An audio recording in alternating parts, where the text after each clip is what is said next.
Michigan's rock station, Q106. Hey, I'm Q106's Terry Stevens. Capital City Comic-Con is coming back to the Lansing Center in downtown Lansing, June 30th through July 2nd. Once again, it has a star-studded lineup of geek culture celebrities. We're going to be talking to them in the weeks leading up to the big show. Our guest this time around, he has written some of your favorite episodes of Battlestar Galactica, some of your favorite issues of Dark Horse Comics, including Aliens, Predator, Aliens vs. Predator. He wrote The Mask. Author Mark Verheiden. Q106, what's your name? Where are you from? Hi, this is Mark Verheiden. I was calling for Terry Stevens. Mark Verheiden, I am Terry Stevens, and we are thrilled to have you showing up at Capital City Comic-Con in a few weeks, man. Why, thank you.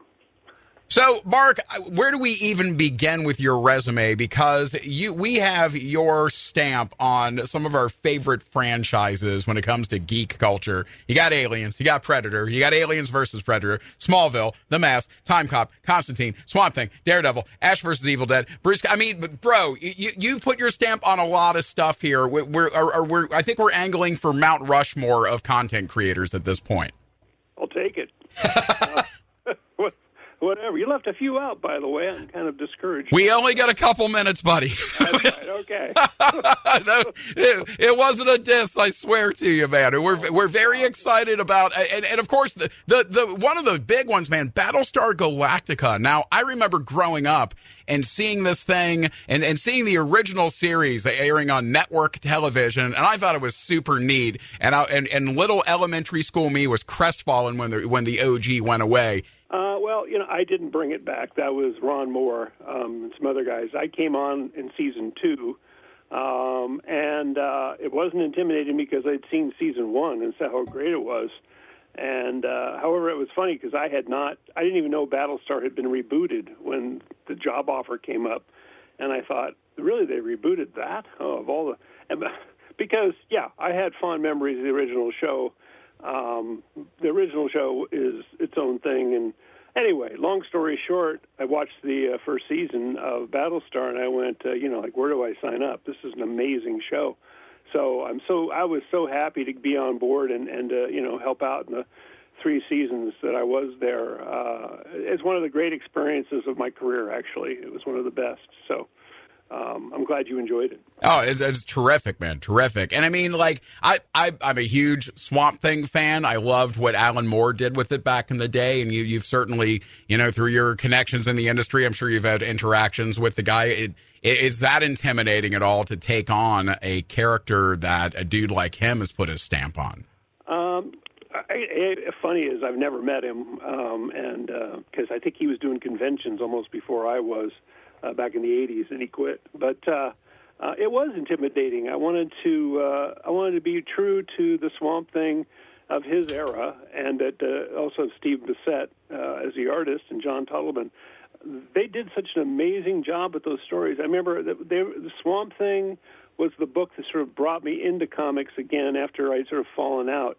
Loved comics as a kid, bought thousands of them, and but then sort of fell out in the 70s. And then Swamp Thing, followed by Watchmen, and basically Alan Moore stuff. V for Vendetta brought me back in. There was some intimidation factor, but also just excitement that I, had a chance to really sort of be. It had been done not right, I think, before, and I just wanted to be true to the character I saw in the comics, and that was true of everybody on board. That was true of James Wan and Gary Doberman and all my partners on it. We wanted to do something that felt honest to the comics, and. So if you got that from it, I'm very happy because that's what we were aiming for. Yeah, no, absolutely. Love the treatment of it. It's always, whenever I hear that there's going to be some sort of reboot or remake of a beloved franchise, I got to tell you, man, I stayed away from the Watchmen movie for a long time because that's one of my favorite books of all time. And a good friend of mine, she loves it too. She's like, Terry, it's okay. They didn't ruin it. They had to change some things, but they didn't ruin it. And I'm like, all right, it was fine. It was fine. So a guy that you've definitely had some work with here, you wrote his musical. What was it like working with Bruce Campbell? I've known Bruce for 30 years off and on. And he's great. He's everything, Actually, what you see is kind of what you get. He's very funny. He's a great collaborator. We did it's funny, he was in my first TV show, which was a Time Cop TV series. We actually got him for that. And then I did My Name is Bruce with him, and then obviously Ash versus Evil Dead. On all of those, he's just such a great presence. And I will say that doing Ash versus Evil Dead was absolutely a pinnacle, because I've loved Evil Dead since I first saw them, and the chance to write Ash was just unbelievable. I'm so grateful I had that chance. And actually, I had, this is going to sound like name dropping, I had dinner with Sam Raimi about 3 weeks ago, and we chatted with about sort of all things Evil Dead and all the things he'd been working on. It was right after Evil Dead Rise had come out, so that was really fun. I hadn't talked to him, and as he put it, we seem to meet every 10 years, so that was the 10-year anniversary. But it was a blast. But Bruce is fantastic. Someday I hope to do something else with him. Yeah, we look forward to seeing that when it goes down. Whether it's sitting down to put your own take on an established character, an established universe, or to set up your own thing with Time Cop, what do you have a particular set of techniques that you use to approach the project? Well, a lot of it kind of depends on the project, but what I always try to do is find what's unique in it to me. What can I bring to it? Because what I tried not to do is get involved with projects where I feel like I'm very distant from them. It's why I've done a lot of genre stuff. It's just the world I feel comfortable with. I love cop shows. I'm not sure I could just write a straight cop show. I probably could. I'm not sure how thrilled I'd be doing it. But I try to find that thing that I can bring to it that's unique, and what's the theme of the thing? What's the overall story we're trying to tell? What are the moods we're trying to sort of bring to the audience? What are we trying to say? Which sounds kind of corny, but what is it we're trying to say? And try to stick to that, because when you're doing a TV show, especially, there's a million cooks in that kitchen, and so especially if you're running the show, it's really up to you to sort of mind the store and make sure you don't lose track of, what is it we're actually trying to say versus all these voices coming in saying more of this, less of this, more of that, more of this, aside from the actual production details. Long story short, and the other thing I do is somebody asks me, do you jump around in a story? Do you write all over the place? I sit down with that blank now computer and just start going. That's the only way I know how to do it. And it's been great. I mean, I've been doing it now like 6 years. So I don't know why they keep hiring me, but they do. Buddy, the results speak for themselves. I mean, and of course, one of the most iconic writings. Can we talk a bit about your work on The Mask? Sure. How did it feel? I mean, you're putting pen to paper or keyboard to computer. How did it feel to see Jim freaking Carrey bring this thing to life, man? It's pretty amazing. I was on it fairly early, so I remember when they were running through different people that would be the Mask, the main character, Stanley Ipkiss, and I think one of the ones they really went after was Rick Moranis, who would have been interesting in his own way, But when they cast Jim Carrey, they just got lightning in a bottle. That was like his second movie after Ace Ventura, and he was perfect for what we did. And actually, just a side note, it was really kind of strange. When I was writing my draft of The Mask, I heard this song, Cuban Pete, and a friend of mine played it for me. It's by Desi Arnaz, and I thought, that would be perfect in The Mask. So I attached, this is before CD, I attached a cassette tape of Cuban Pete, thinking, well, they'll listen to it and do something in that mold, And they use Cuban Pete in the movie, and I go, okay. So I can point to that, and I can point to the dog. It's a long way of saying it was really exciting to have him in it and to see it come to life that way, and also to see the way they realized The Mask, which was sort of new at the time. And actually, I saw it not too long ago. Effects still work, which is great. 30 years later, they still work. So. Yeah, when the first time I saw that movie, I was recovering from shoulder surgery, and this is how long ago it was. My brother rented the video cassette at the video store, and I laid on my couch on all the painkillers and laughed my ass off. It made the recovery much better. There you go. If I made one person happy, I'm happy. There you go. I was at various states of lucidity, but it was all good. So Right. I'm hoping that copious amounts of painkillers aren't the answer to this. But where do you look to for inspiration, man?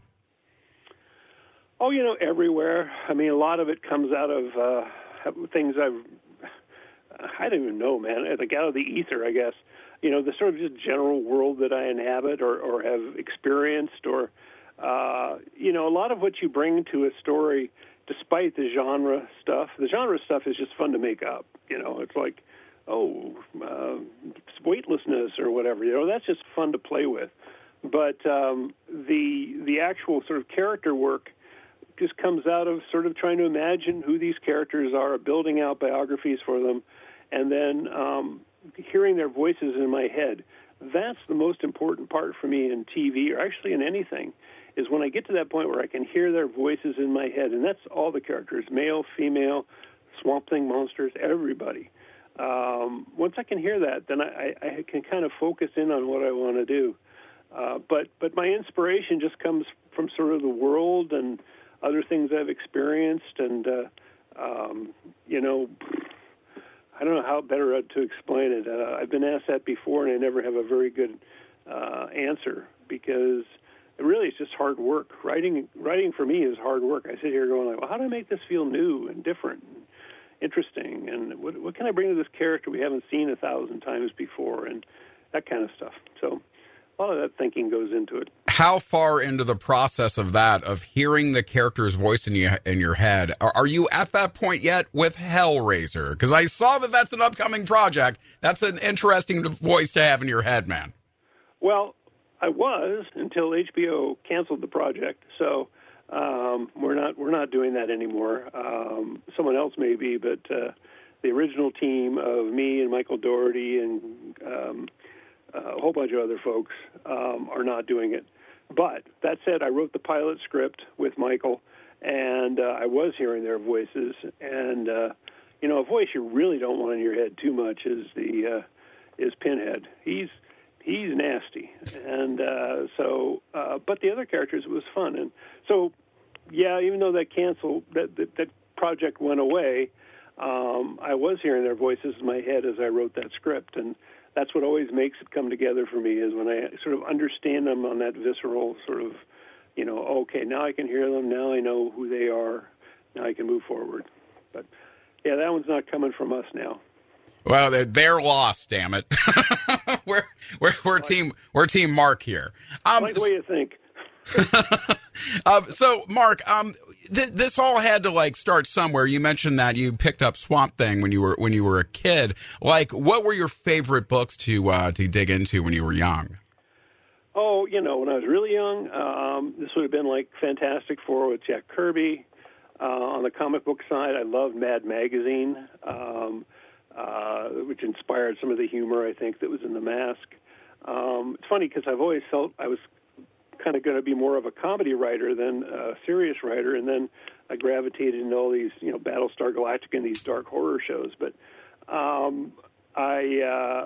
Spider-Man, The Amazing Spider-Man, back in the early days, those inspired me. And then getting a little later on, it would have been Watchmen and Dark Knight Returns, and actually, I was very inspired by some of the undergrounds, which I won't go into too much, but, back in the early 70s, there were some very intense underground comics coming out in the head shops and stuff. And those were very cool because they showed an entirely different world that could be inhabited by comics that was not necessarily the kind of clean and squeaky world of Marvel and DC and Gold Key and whoever else was around. So those inspired me. Stan Lee was always a hero of mine. I was so excited. I got to meet him a few times. Great guy in person, those are good ones. I have some literary people I liked. I always liked Robert Bloch, the writer who wrote Psycho, or Richard Matheson, who wrote a whole bunch of great books. He wrote Hell House. People like that. Loved horror even when I was a kid. Stephen King. Oh, I got to put him up high. Stephen King. So. Oh, absolutely. And of course you did some a bit of work on the Dark Tower series, which is I love that series. I was a little frustrated with the ending, and I eventually grew to accept it because the ending's just another beginning, apparently. So yeah. Yeah. No, that was fun. I was doing that for a while. Didn't come to realization, but I did read all. Maybe there's more now. There were 7 books then, and it's quite a saga. A project I just finished it's been a few months ago, was a television series based on the 1408 Stephen King short story that was a movie with John Cusack a while back. And that was fun to write, and I think they're still trying to see what could happen with that. Yes, look, I've been very, very blessed. I was able to work on a couple of Stephen King books. Again, another hero of mine. I've never met, but another hero of mine. So that's very cool, man. I mean, like so that kid who was picking up those comics and picking up those Stephen King books later, like what would he say to you if he met you now? I think he'd be amazed. Like when I moved to Los Angeles, which is 40 years ago now, I didn't know anybody in the business. And so I was picking up from scratch. And I've been incredibly lucky. When I grew up, I grew up with some friends who started Dark Horse Comics up in Oregon, because I came down from Portland, Oregon. And so Mike Richardson and Randy Stradley, who co-founded Dark Horse, were great early boosters. But it's like a lot of things. I really put in the work too. So I don't want to say it's all luck. There was a hellacious amount of work went into doing all this stuff. No, my younger self would say like, "Wow, I never thought you'd make it, buddy." But it's great. I'm still looking forward. It's what's the next thing?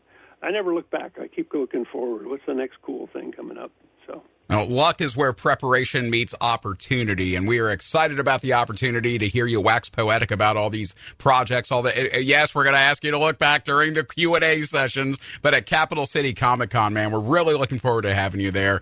Your resume speaks for itself, Mark, and it's been an absolute thrill to have you on the show. We'll see you in downtown Lansing the first weekend of July, man. It's going to be exciting, and you'll have to try an olive burger while you're here. It's our state delicacy, apparently. I can't wait. Never been to Michigan, never been to the Cap Cities Con, so I can't wait. It'll be fun. Oh, dude, you're going to love it. Hell yeah. Mark, thank you so much for your time, and we'll see you in a few weeks. Absolutely. Thank you so much. Be well, buddy. Michigan's rock station, Q106.